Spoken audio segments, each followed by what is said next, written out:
Nadie en el siglo XIX sabía fabricar relojes así, y sin embargo, ahí estaban, marcando la hora con una exactitud que la ciencia de la época no podía explicar ni remotamente. Eso es lo que los archivos oficiales nunca quisieron que supieras, lo que los ingenieros del momento dejaron escrito en cartas privadas que durante décadas permanecieron selladas en sótanos de universidades europeas, lo que los propios constructores susurraban entre sí con una mezcla de asombro reverencial y miedo genuino, porque ellos, mejor que nadie, sabían que aquellas máquinas colosales no podían haber sido fabricadas con las herramientas que ellos mismos poseían. Y sin embargo, allí estaban, funcionando con una perfección que desafiaba toda lógica, toda física, toda razón. Para entender de qué estamos hablando, hay que hacer un esfuerzo enorme, casi violento, de imaginación histórica, porque el mundo del siglo XIX era un lugar simultáneamente fascinante y brutal. Un planeta en el que la distancia entre el genio humano y la miseria cotidiana era tan abismal que resulta difícil comprenderla desde nuestra comodidad contemporánea. Desde nuestros teléfonos que miden el tiempo con precisión atómica y que caben en el bolsillo de un pantalón.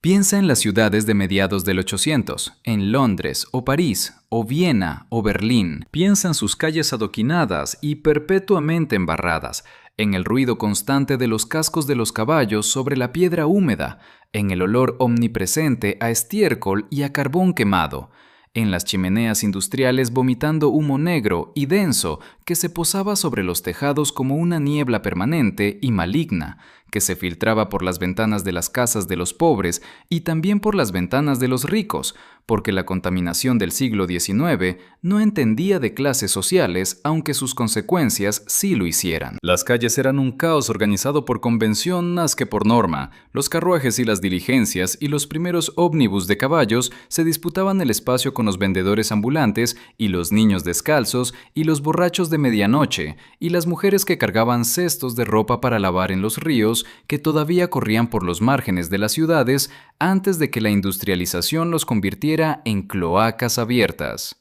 La iluminación nocturna era de gas en las zonas más modernas y de aceite en las más pobres, y en muchos barrios simplemente no había luz artificial ninguna, de modo que la ciudad se sumía en una oscuridad medieval que contrastaba grotescamente con los escaparates iluminados de las tiendas elegantes de los bulevares centrales. Los interiores de las casas burguesas estaban abarrotados de muebles pesados y tapicerías oscuras y estanterías llenas de libros encuadernados en piel que nadie leía, pero que conferían un aire de respetabilidad intelectual al propietario.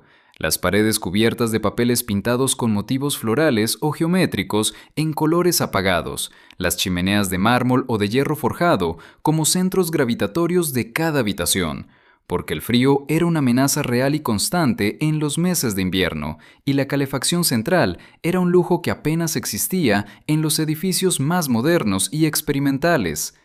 La gente se acostaba temprano y se levantaba temprano, porque la noche era cara, el aceite y el gas costaban dinero real, y la jornada laboral comenzaba al amanecer en las fábricas y en los campos y en los talleres artesanales donde los obreros trabajaban 14 o 16 horas seguidas por salarios que apenas alcanzaban para sobrevivir. Y en medio de todo este mundo de limitaciones cotidianas, de tecnología tosca y materiales burdos, de herramientas manuales y mediciones imprecisas, de termómetros que tardaban minutos en estabilizarse y balanzas que podían tener un margen de error de varios gramos, en medio de todo eso, alguien estaba construyendo relojes de una precisión literalmente imposible para la época.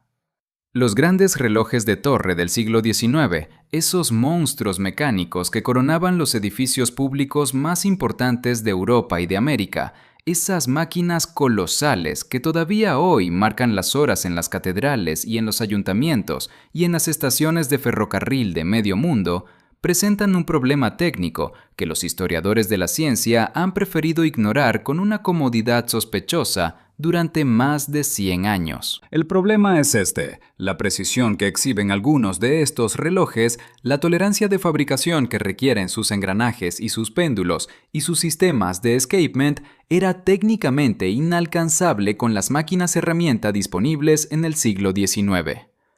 No es una afirmación polémica ni conspirativa. Es un dato técnico frío y verificable que cualquier ingeniero mecánico con conocimientos básicos de metrología puede confirmar en 15 minutos de cálculo.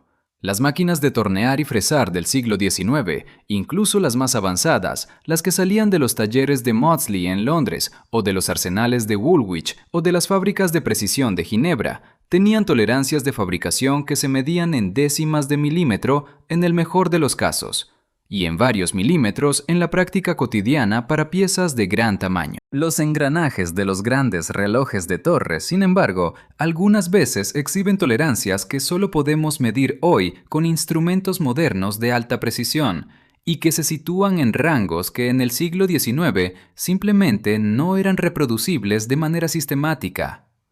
La palabra clave es sistemática, porque un artesano excepcionalmente hábil puede, trabajando durante semanas o meses sobre una sola pieza, ajustar y limar y pulir hasta conseguir una tolerancia extraordinaria. Eso no es imposible. Lo que es técnicamente inexplicable es que esa tolerancia aparezca de manera consistente en cientos y en miles de piezas de la misma máquina, porque eso requiere no un artesano genial, sino un proceso de fabricación sistemático, una maquinaria de precisión, unos instrumentos de medición capaces de verificar esas tolerancias durante el proceso de producción.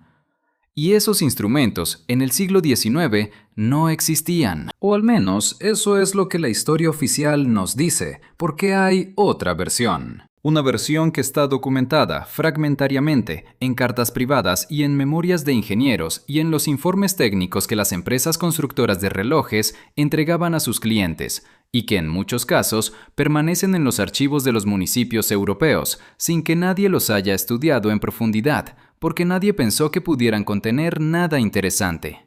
Y esa versión cuenta una historia completamente diferente. Una historia que empieza no en los talleres del siglo XIX, sino en un tiempo mucho más antiguo, en unos edificios que ya estaban en pie cuando los constructores del 800 llegaron a instalar sus relojes.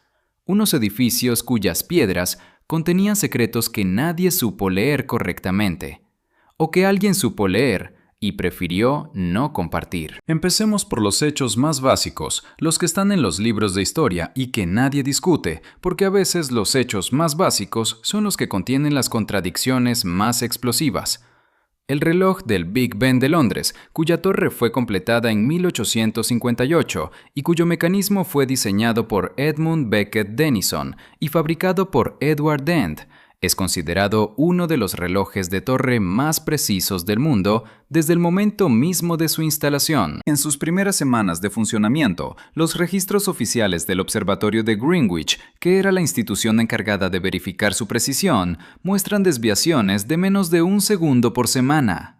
Menos de un segundo por semana. En 1858, con tecnología victoriana, con un péndulo de 4 metros de longitud oscilando en el interior de una torre de piedra expuesta a las variaciones de temperatura y de presión atmosférica y a las vibraciones del tráfico y de las campanas y del viento.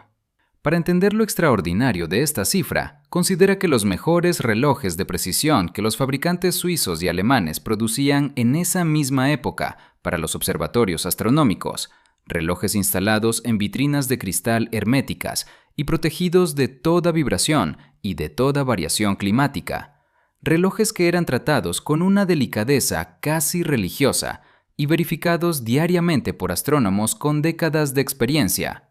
Esos relojes tenían desviaciones habituales de varios segundos por día en sus primeros años de funcionamiento, desviaciones que solo se reducían después de años de ajustes y de regulaciones y de correcciones. Y el Big Ben, un reloj de torre instalado en un entorno urbano ruidoso y expuesto a todos los elementos, un reloj cuyo mecanismo tiene que mover unas agujas que pesan cientos de kilos a través del viento y de la lluvia y de la nieve londinense.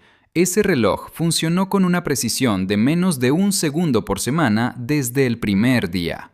Los ingenieros victorianos que lo verificaban estaban asombrados. Lo dejaron escrito. Hay cartas de los técnicos del observatorio de Greenwich dirigidas a sus superiores en las que expresan una perplejidad que bordea el desconcierto. Una de esas cartas, fechada en octubre de 1858 y conservada en el archivo del observatorio, dice literalmente, en su traducción al español, algo así como que el comportamiento del nuevo reloj de la torre del Parlamento desafía la explicación ordinaria, que sus desviaciones son tan pequeñas que superan lo que cualquier teoría del péndulo existente podría predecir para un instrumento de esas características expuesto a esas condiciones.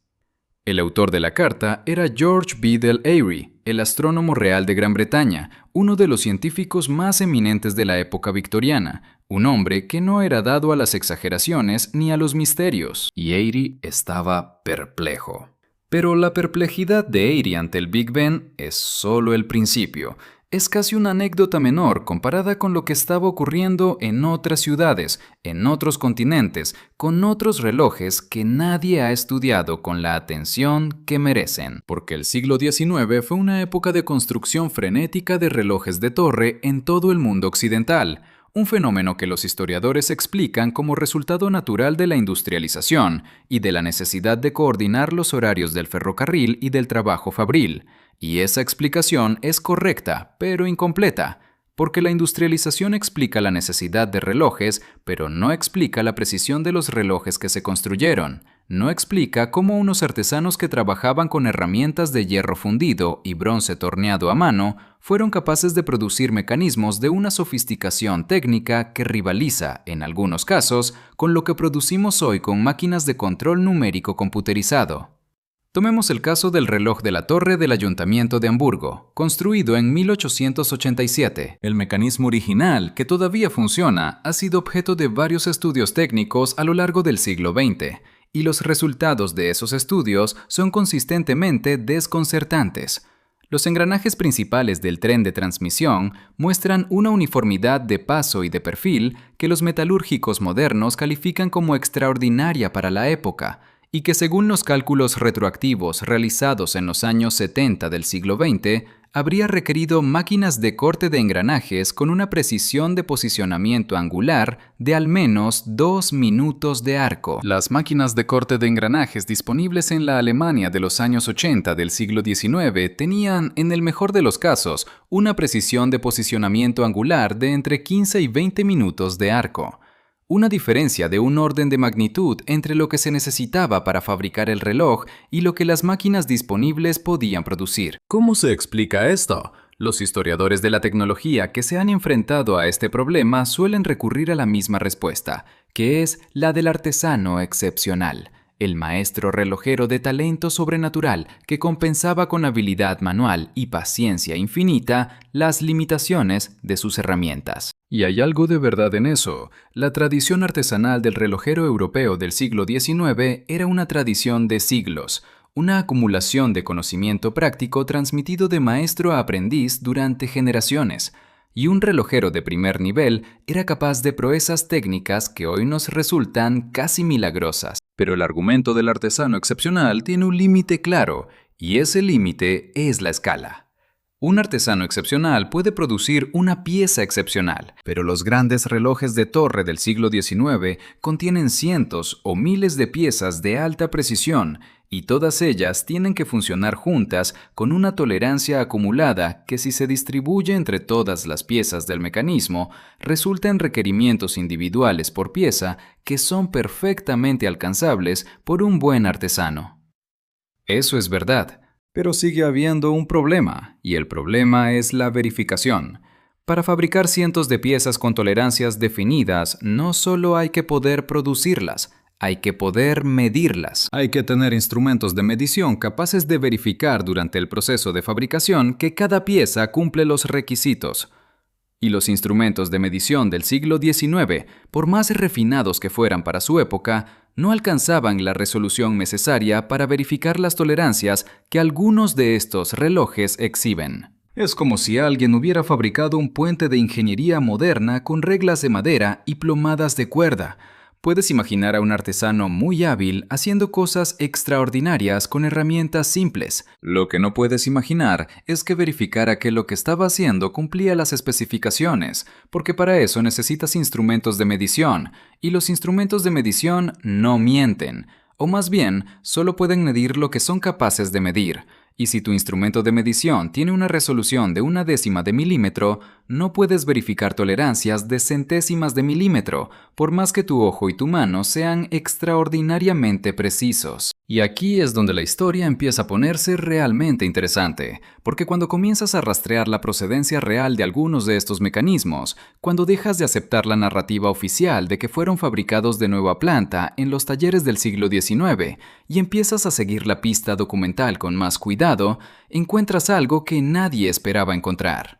Muchos de los mecanismos de estos grandes relojes no fueron fabricados en el siglo XIX, o al menos no completamente. Hay un documento extraordinario que duerme en el archivo histórico de la ciudad de Estrasburgo, en la región de Alsacia, que fue objeto de un breve artículo académico en 1912 y que después desapareció de la literatura técnica durante décadas, probablemente porque sus implicaciones eran demasiado incómodas para encajar en la narrativa histórica dominante. El documento es una memoria técnica redactada en 1842 por el constructor del famoso reloj astronómico de la Catedral de Estrasburgo, la tercera versión de ese reloj que fue instalada entre 1842 y 1843. El constructor se llamaba Jean-Baptiste Schwilger. Era un ingeniero y matemático alsaciano de notable talento, y la memoria que redactó es un documento técnico detallado sobre el proceso de construcción del reloj.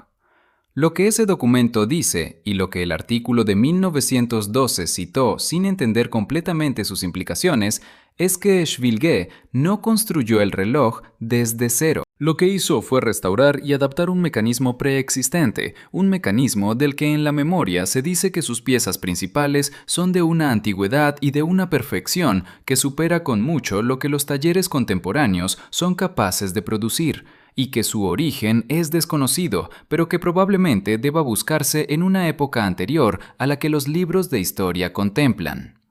Eso es lo que escribió Schwilger, con esas palabras exactas, o con palabras muy similares, en un documento oficial depositado en un archivo público de Estrasburgo. No es una leyenda, no es una interpretación especulativa, es un testimonio directo de un ingeniero del siglo XIX que estaba trabajando con piezas que él mismo no era capaz de reproducir con las herramientas de su tiempo, y que reconoció honestamente que no sabía de dónde venían.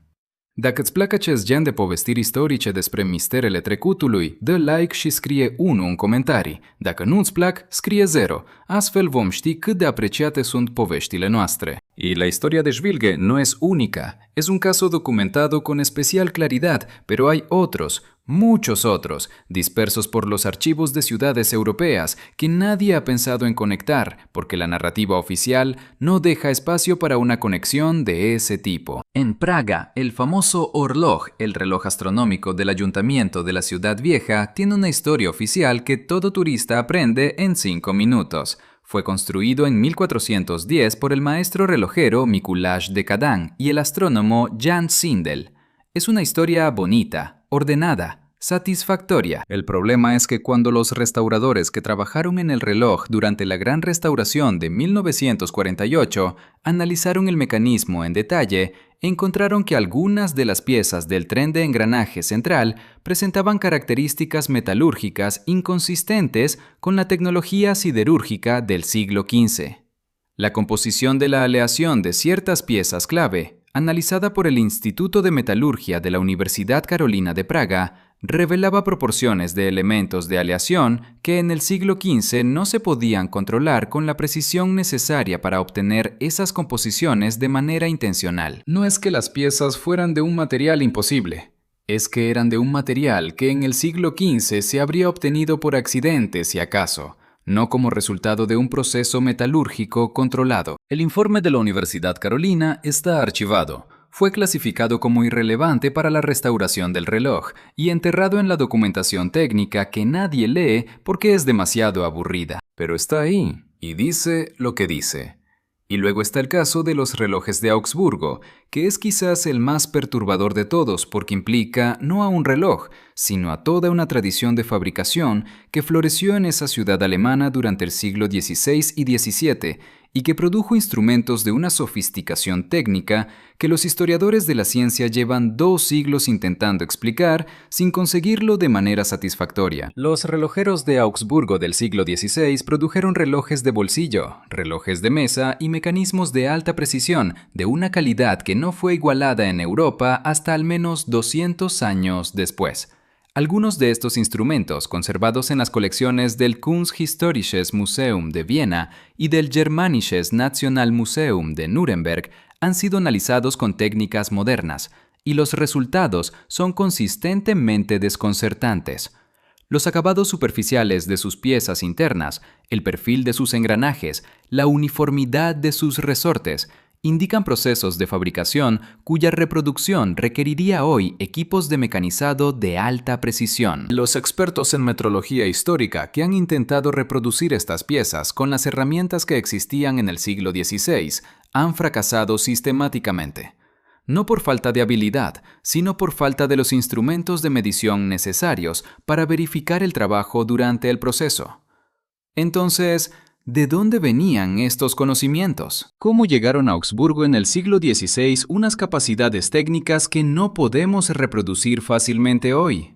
La respuesta oficial es, de nuevo, la del genio artesanal extraordinario, la del maestro que superó las limitaciones de su época con pura habilidad manual. Pero esa respuesta se vuelve cada vez más difícil de sostener cuando la acumulas con todos los demás casos, cuando empiezas a ver el patrón, cuando te das cuenta de que no estamos hablando de un prodigio aislado, sino de una constante histórica que se repite en distintas ciudades, en distintas épocas, en distintas culturas. Hay algo más, algo que los archivos sugieren pero que nadie ha querido decir en voz alta. Para entenderlo hay que retroceder más, mucho más, hasta los edificios mismos en los que estos relojes fueron instalados. Las grandes catedrales medievales europeas, que albergan muchos de los relojes más enigmáticos de los que estamos hablando, son ellas mismas monumentos de una ingeniería que desafía la explicación histórica convencional. El problema de las catedrales góticas es un problema conocido y vagamente incómodo en la historia de la arquitectura. Nadie sabe con exactitud cómo las construyeron. La historia oficial habla de maestros constructores de genio, de gremios artesanales con conocimientos acumulados, de experimentos de ensayo y error que llevaron siglos. Y eso es verdad en parte, pero hay aspectos técnicos de la construcción gótica que no encajan con la narrativa del aprendizaje gradual. Aspectos que sugieren un conocimiento completo y sistematizado desde el principio, no un conocimiento que se fue desarrollando por tanteo. Las proporciones matemáticas de las catedrales góticas, por ejemplo, han sido analizadas extensamente en el siglo XX, y el resultado de esos análisis es que muchas de ellas incorporan relaciones geométricas y proporciones numéricas de una sofisticación que requeriría, para ser derivadas de primera mano, un nivel de matemáticas que Europa no alcanzó formalmente hasta el Renacimiento y la Revolución Científica. La Catedral de Chartres, por ejemplo, incorpora en su planta y en sus alzados proporciones basadas en la serie de Fibonacci y en la proporción áurea, con una precisión que los matemáticos modernos encuentran asombrosa. ¿Cómo sabían los constructores del siglo XII las proporciones correctas? La respuesta oficial es que las conocían de manera intuitiva, que las habían derivado empíricamente de su experiencia constructiva, sin necesidad de formalizarlas matemáticamente. O quizás las habían heredado de alguien que las conocía perfectamente bien de manera formal, de alguien cuya civilización había desarrollado esas matemáticas hace mucho tiempo y cuyo conocimiento llegó al siglo XII en formas que no reconocemos como transmisión de conocimiento porque se presentan como arte, como decoración, como iconografía religiosa. Y aquí es donde la conexión con los relojes se vuelve explosiva. Porque los grandes relojes astronómicos medievales y renacentistas de las catedrales europeas no son simplemente instrumentos de medición del tiempo. Son mapas cosmológicos de una sofisticación matemática extraordinaria. El reloj astronómico de la Catedral de Estrasburgo, por ejemplo, calcula el movimiento de los planetas, las fases de la Luna, las fechas de las fiestas religiosas móviles, los eclipses solares y lunares, el calendario gregoriano y el juliano simultáneamente, y lo hace con mecanismos de engranajes que implementan relaciones de transmisión de una complejidad aritmética, que para derivar de primera mano habría requerido un conocimiento de la teoría de números que en Europa no estaba sistematizado hasta varios siglos después de la construcción del reloj. ¿Quién diseñó esos mecanismos? ¿Quién hizo los cálculos? La historia atribuye el diseño a individuos más o menos conocidos, astrónomos y matemáticos de diversas épocas, pero hay una pregunta que nadie hace. ¿De dónde sacaron esos individuos los datos astronómicos que necesitaban? Porque las relaciones de transmisión de los engranajes que calculan el movimiento planetario están basadas en datos observacionales de una precisión que requeriría siglos de observación sistemática, no la vida de un hombre ni la de una generación. Los mejores datos astronómicos de que disponía la Europa del siglo XIV, por ejemplo, procedían de las traducciones árabes de los griegos, y esos datos tenían errores acumulativos que los hacían inapropiados para la precisión que algunos de estos mecanismos demuestran. Dicho de otra manera, los engranajes de algunos de estos relojes implementan constantes astronómicas más precisas que las que los astrónomos de la época en que fueron construidos deberían haber podido conocer. O tenían acceso a datos de observación que no hemos reconocido como tales, o tenían acceso a un corpus de conocimiento astronómico de origen desconocido, que era más preciso que todo lo que la astronomía medieval europea había acumulado por sus propios medios. Y hay una tercera posibilidad, la más desconcertante de todas, que esos datos no procedieran de la observación en absoluto, que procedieran de una herencia, de unos documentos o unos instrumentos o unos conocimientos transmitidos desde una civilización anterior que había alcanzado ese nivel de precisión astronómica por sus propios medios, y cuya existencia la historia oficial no reconoce o prefiere no reconocer. Porque la historia oficial tiene un problema estructural que cualquiera puede ver si se detiene a pensarlo. Asume la linealidad del progreso humano. Asume que la humanidad ha estado siempre progresando, que cada época es más avanzada que la anterior, que el conocimiento se acumula sin grandes interrupciones, y hay épocas en que esa narrativa funciona bien. Pero hay otras épocas, muchas otras épocas, en que los datos arqueológicos y los registros históricos cuentan una historia completamente diferente. Una historia de regresiones abruptas, de civilizaciones que de repente pierden capacidades técnicas que tenían, de conocimientos que desaparecen sin dejar rastro explicable, de discontinuidades que la narrativa del progreso lineal no tiene manera de absorber. El ejemplo más conocido es la Edad Oscura, que siguió a la caída del Imperio Romano de Occidente en el siglo V. En cuestión de décadas, las ciudades romanas que habían tenido agua corriente y alcantarillado, y calefacción por suelo radiante, y bibliotecas con decenas de miles de volúmenes, se convirtieron en aldeas de chozas de madera y barro, en las que el nivel de vida material era comparable al de la Edad de Bronce. No es una exageración. Los análisis arqueológicos de las capas de ocupación de ciudades como Bath en Inglaterra o Lugdunum en Francia o Augusta Vindelicorum en Alemania muestran discontinuidades estratigráficas brutales. En un nivel hay mosaicos de mármol y artefactos de vidrio soplado y monedas de plata acuñadas con retratos imperiales y fragmentos de instrumentos científicos de bronce. En el nivel siguiente, separado a veces por menos de 1 metro de tierra, hay barro pisado y cerámica tosca modelada a mano y huesos de animales quemados en hogueras abiertas. El conocimiento no se fue erosionando gradualmente, se cortó. Algo cortó la transmisión del conocimiento de una manera brutal y rápida, y las consecuencias de ese corte tardaron siglos en empezar a recuperarse, y la recuperación fue incompleta, porque hubo cosas que se perdieron para siempre, o que reaparecieron siglos después en formas que no reconocemos como lo que son. Fragmentos de un conocimiento anterior que llegaron disfrazados de revelaciones, de inspiraciones divinas, de hallazgos casuales. Ahora bien, la caída del Imperio Romano es el ejemplo más conocido porque está relativamente bien documentado y porque sus consecuencias afectaron a la civilización europea de una manera que los europeos han estudiado extensamente. Pero la historia de las civilizaciones humanas está llena de colapsos similares o peores, colapsos de los que sabemos mucho menos, precisamente porque destruyeron también los registros de su propia existencia. El colapso de la Edad de Bronce tardía, alrededor del siglo XII antes de la Era Común, es quizás el ejemplo más perturbador.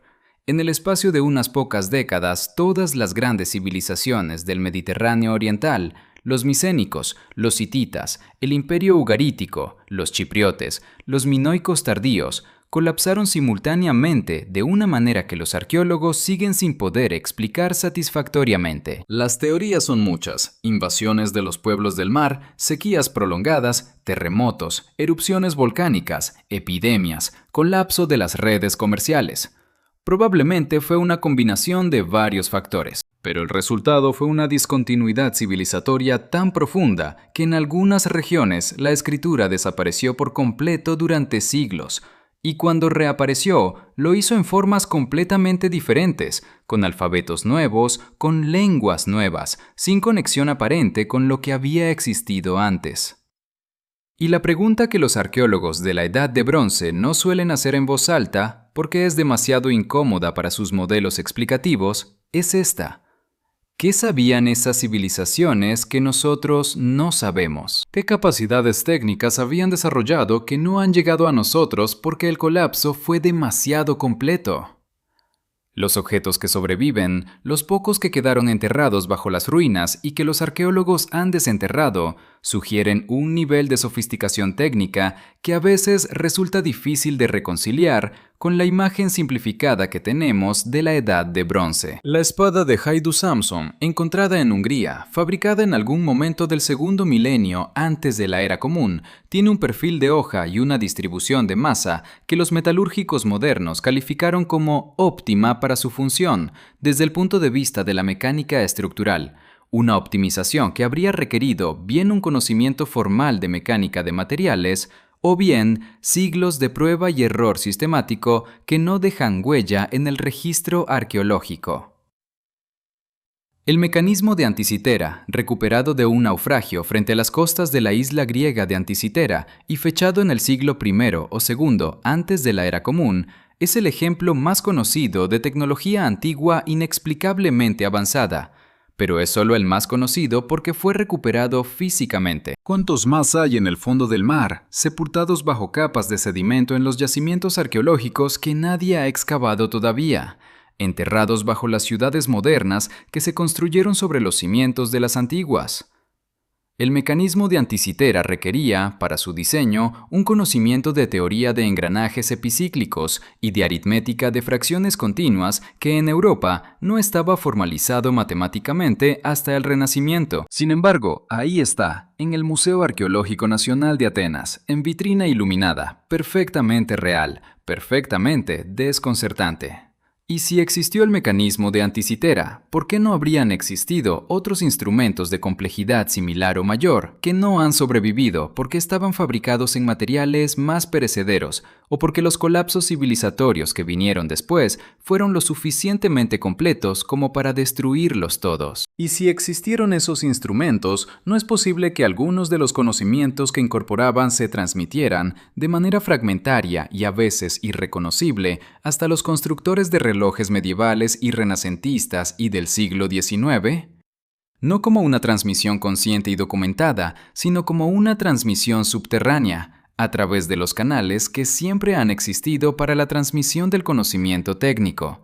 El aprendizaje gremial, los manuscritos copiados sin entender completamente lo que se copiaba, los objetos heredados y usados sin comprender completamente su origen, las tradiciones de medición y de construcción que se perpetuaban porque funcionaban, aunque nadie supiera exactamente por qué funcionaban. Esta es la hipótesis que los archivos sugieren sin llegar a formularla explícitamente.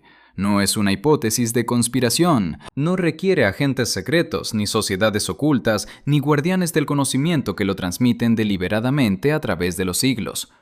Requiere simplemente reconocer que los colapsos civilizatorios no son totales, que siempre quedan fragmentos, que esos fragmentos se transmiten de maneras que no siempre reconocemos como transmisión de conocimiento, y que la historia que hemos construido sobre el pasado humano tiene lagunas enormes que hemos rellenado con explicaciones convenientes, pero que quizás no son las más precisas. Volvamos al siglo XIX, porque hay más, mucho más, en los archivos del siglo XIX que sugieren que la historia de los grandes relojes de torre no es la historia que nos han contado. Hay una carta, conservada en el archivo de la ciudad de Múnich, escrita en 1839 por el constructor del reloj de la Neue Rathaus de esa ciudad, que contiene un párrafo que los historiadores del arte y de la arquitectura que han consultado ese archivo en el pasado han ignorado sistemáticamente, porque estaba en medio de una discusión técnica árida sobre proporciones de bronce y composiciones de aleaciones. La carta describe el proceso de excavación de los cimientos del nuevo edificio del ayuntamiento, y en ese proceso de excavación los trabajadores encontraron, a una profundidad de aproximadamente 4 metros bajo el nivel de la calle, los restos de una estructura anterior, cuyas paredes de mampostería presentaban unas características que el autor de la carta, un ingeniero de formación, describe como totalmente inconsistentes con cualquier técnica de construcción que pueda ser atribuida a la Edad Media o a la antigüedad conocida.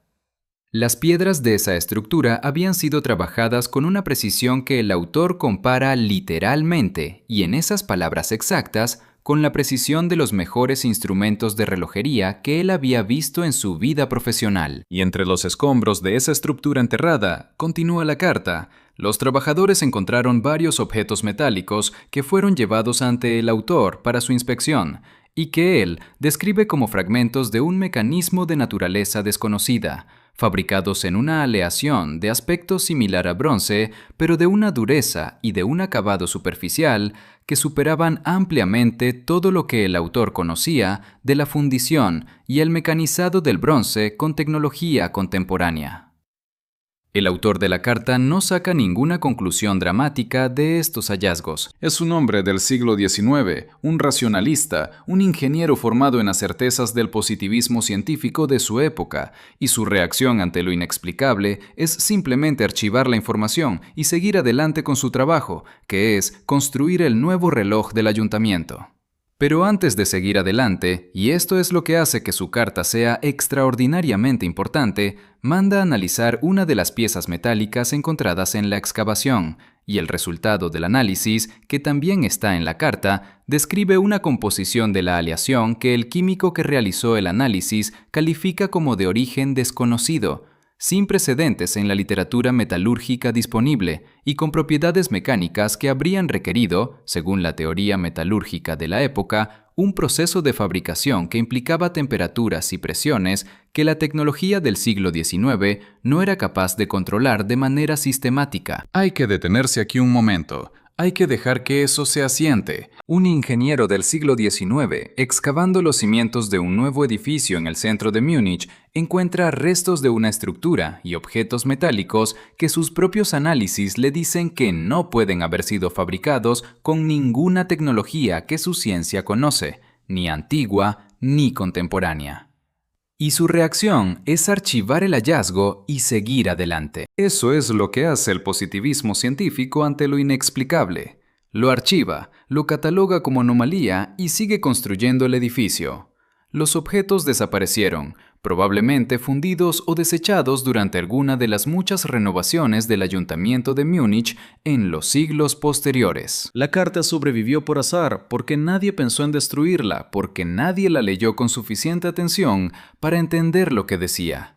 Y este patrón, el del hallazgo desconcertante archivado y olvidado, el del objeto inexplicable destruido o perdido, el del testimonio honesto de un hombre perplejo enterrado en documentación técnica que nadie lee, este patrón se repite en los archivos de ciudades de toda Europa con una regularidad que resulta estadísticamente difícil de atribuir a la coincidencia. En París, durante la construcción de la Ópera Garnier en los años 60 y 70 del siglo XIX, los trabajadores que excavaron los enormes cimientos del edificio encontraron a gran profundidad los restos de lo que los ingenieros de la obra describieron en sus informes como una red de galerías subterráneas de factura perfecta, con paredes revestidas de un material que no identificaron como ningún tipo de mampostería conocida, y con dimensiones y proporciones que los arquitectos del proyecto calificaron de notablemente regulares para cualquier obra de ingeniería que pudiera atribuirse a las culturas conocidas de la antigüedad.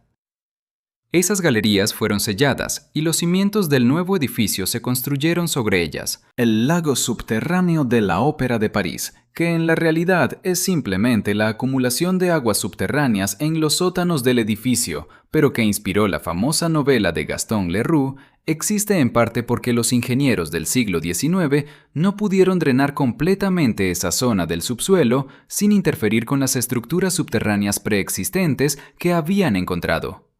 Esto está en los archivos de obras de la ópera. Nadie habla de ello porque no encaja en ninguna narrativa conocida.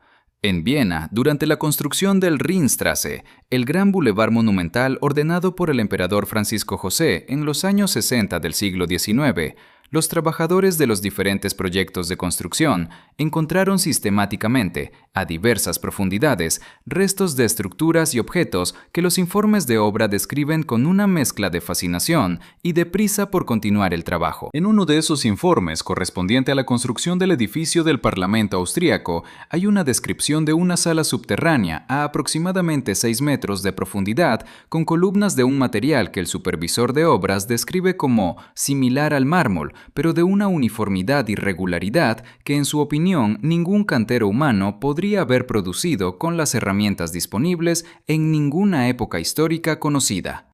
La sala fue sellada, el edificio se construyó encima, y los grandes relojes que hoy coronan los edificios del Ringstraße, esos relojes del siglo XIX que a veces presentan la precisión inexplicable de la que hemos hablado, fueron instalados en edificios cuyos cimientos descansan sobre estructuras cuya existencia no encaja en nuestra historia oficial del pasado de Viena. ¿Es posible que los constructores de algunos de esos relojes tuvieran acceso a los objetos encontrados en las excavaciones?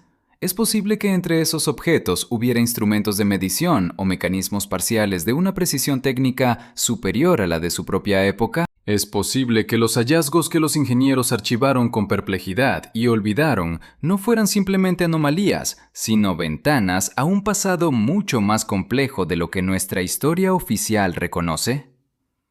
Las preguntas se acumulan, y cada respuesta que intentamos formular genera nuevas preguntas. Porque si aceptamos la hipótesis de que algunas de las piezas de estos grandes relojes procedían de fuentes más antiguas que los propios constructores del siglo XIX, si aceptamos que el conocimiento técnico que se necesitaba para diseñar estos mecanismos era un conocimiento heredado de una tradición más antigua que la que los libros de historia reconocen, entonces tenemos que preguntarnos qué era esa tradición más antigua, quiénes la desarrollaron, cuándo, dónde y por qué su existencia no está claramente documentada en ningún registro histórico que se estudie en las escuelas y en las universidades.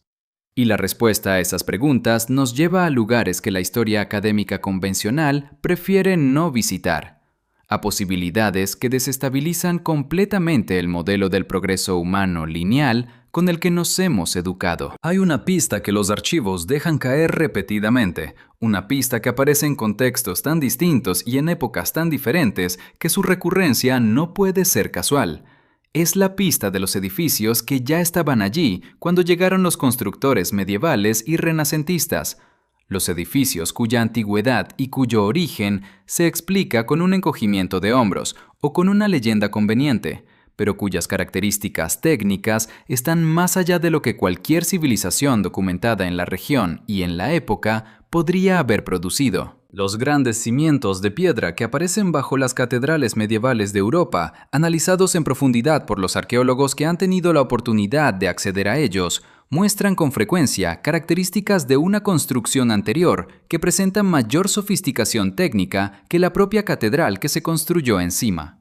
En Toledo, en España, donde la catedral gótica fue construida a partir del siglo XIII sobre una mezquita mayor que a su vez se había construido sobre una iglesia visigoda, los estudios geológicos y arqueológicos realizados a finales del siglo XX encontraron bajo todo eso los restos de una estructura mucho más antigua, con sillares de piedra trabajados con una precisión de ajuste que los especialistas compararon con las técnicas megalíticas de algunos yacimientos sudamericanos. Técnicas que en el contexto del centro de España no tienen ninguna explicación dentro del marco histórico convencional. En Colonia, en Alemania, bajo la gran catedral gótica cuya construcción se prolongó durante más de 600 años, los arqueólogos encontraron en las excavaciones realizadas durante la restauración posterior a los bombardeos de la Segunda Guerra Mundial una serie de bloques de piedra enterrados bajo los cimientos medievales que presentaban marcas de trabajo que uno de los investigadores, el profesor Hermann Stirling, describió en un artículo publicado en 1974 como indicativas de un proceso de corte y pulido que habría requerido herramientas de gran dureza y precisión, similares en sus efectos a los que hoy producen las fresas de carburo de tungsteno, sin que exista ninguna evidencia histórica de que tales herramientas existieran en la región en ningún periodo anterior a la construcción de los cimientos medievales.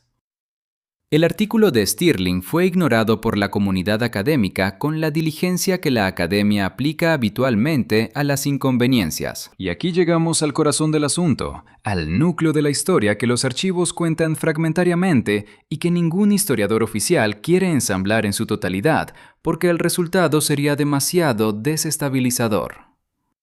El núcleo es este.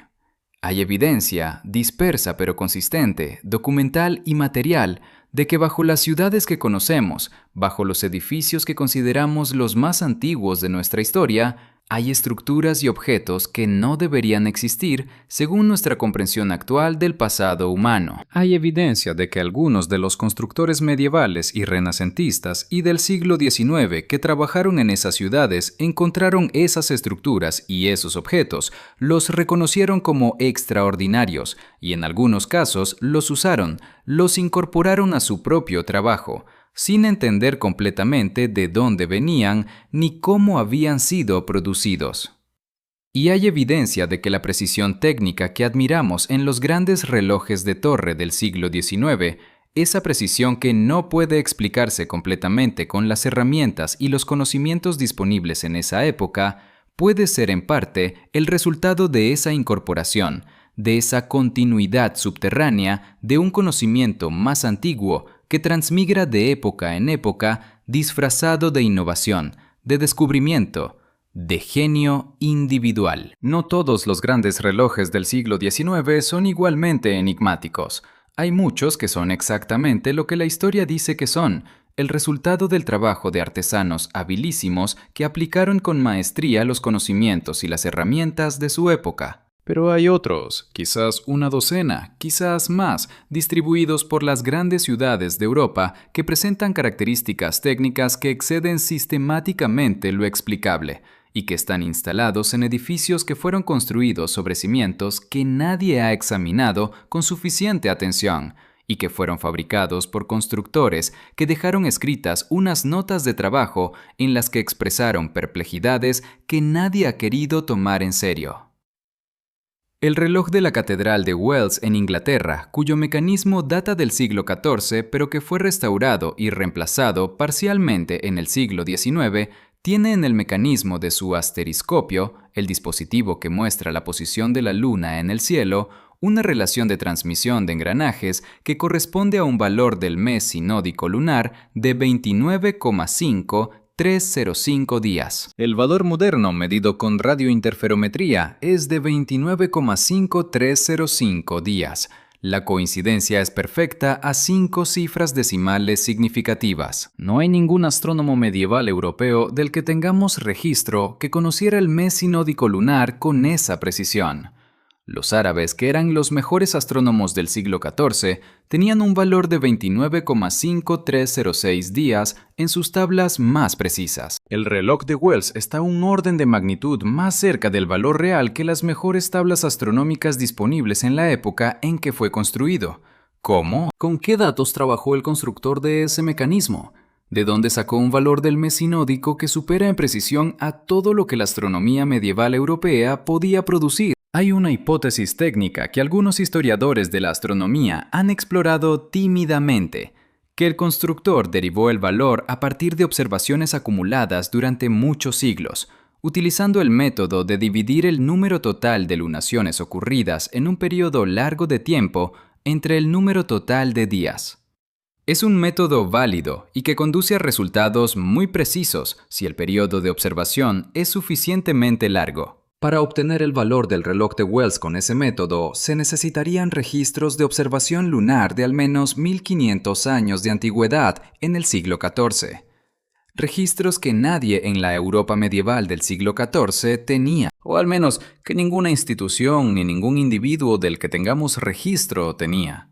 Pero, ¿y si había archivos que no han llegado hasta nosotros? ¿Y si había registros de observación acumulados durante siglos en instituciones que el colapso medieval destruyó y de los que llegaron a los constructores del reloj de Wells unos fragmentos, un dato, un número inscrito en un documento del que no queda ninguna otra evidencia?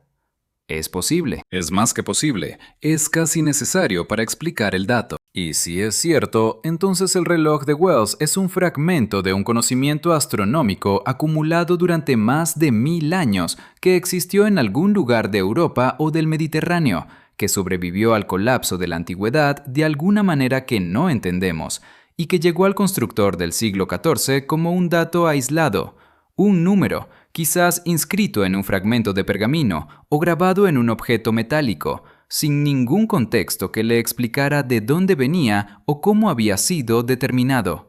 Un número rescatado de una civilización que ya no existía, incorporado a una máquina nueva sin que nadie comprendiera completamente su origen ni su significado. Y si eso ocurrió en el siglo XIV en Wells, ¿no pudo ocurrir también en el siglo XIX en Londres, en Hamburgo, en Estrasburgo, en todas las ciudades donde los constructores de relojes de torre encontraban, en los cimientos de los edificios que restauraban o ampliaban o sustituían, los restos de una civilización anterior que sabía cosas que ellos no sabían y que dejó esas cosas escritas en los únicos materiales que sobreviven a los colapsos, el metal, la piedra y los mecanismos perfectamente construidos que siguen funcionando miles de años después de que quienes los fabricaron hayan desaparecido sin dejar ningún otro rastro? Los grandes relojes de torre del siglo XIX siguen funcionando. Muchos de ellos siguen marcando las horas en las torres de las catedrales y de los ayuntamientos de Europa, indiferentes al paso del tiempo, ajenos al debate histórico, perfectamente exactos. Cada vez que escuchas el sonido de una de esas campanas, cada vez que miras hacia arriba y ves las agujas de hierro girando lentamente sobre un fondo de piedra oscurecida por los siglos, estás escuchando y viendo algo que quizás tiene más historia de la que los libros reconocen. Estás escuchando un mecanismo que quizás fue construido con herramientas que no existían en el siglo XIX o con conocimientos que procedían de una civilización que colapsó tanto tiempo atrás que hemos olvidado incluso que existió. Y el péndulo sigue oscilando, izquierda y derecha, segundo a segundo, con una precisión que nadie ha explicado completamente, marcando el tiempo de una historia que todavía no hemos aprendido a leer correctamente. La pregunta que queda, la pregunta que los archivos dejan abierta con esa elegante crueldad que tienen los documentos históricos, que saben más de lo que dicen, es si la civilización que produjo los conocimientos que se transmitieron subterráneamente hasta los constructores de relojes del siglo XIX colapsó de manera natural, por la acumulación de sus propias contradicciones internas y de las presiones del entorno, o si algo la destruyó. Algo externo y catastrófico, y quizás recurrente. Algo que ya ha ocurrido antes en la historia de este planeta y que podría volver a ocurrir. Algo que los constructores de los grandes relojes sabían o intuían y que quizás intentaron preservar, codificado en las proporciones y en las tolerancias y en las relaciones de transmisión de sus mecanismos, para que cuando viniera el siguiente colapso y cuando los supervivientes salieran de entre los escombros de nuestra propia civilización, encontraran esos relojes todavía funcionando, todavía marcando las horas con perfecta exactitud, todavía transmitiendo el mensaje de que alguien estuvo aquí antes y supo cosas que nosotros solo comenzamos a intuir demasiado tarde. Los relojes siguen girando. El tiempo sigue pasando. Y algún día, quizás, alguien encontrará en el sótano equivocado, en el archivo correcto, el documento que lo explica todo. O que demuestra que no hay nada que explicar, que la historia que conocemos es la historia completa, que vivimos en la cima y no entre las ruinas. Pero hasta ese día, hay algo en la perfección inexplicable de esas máquinas antiguas que nos susurra, suave y persistente como el tic-tac de un péndulo en la oscuridad, que quizás la verdad no es tan sencilla como nos gustaría creer.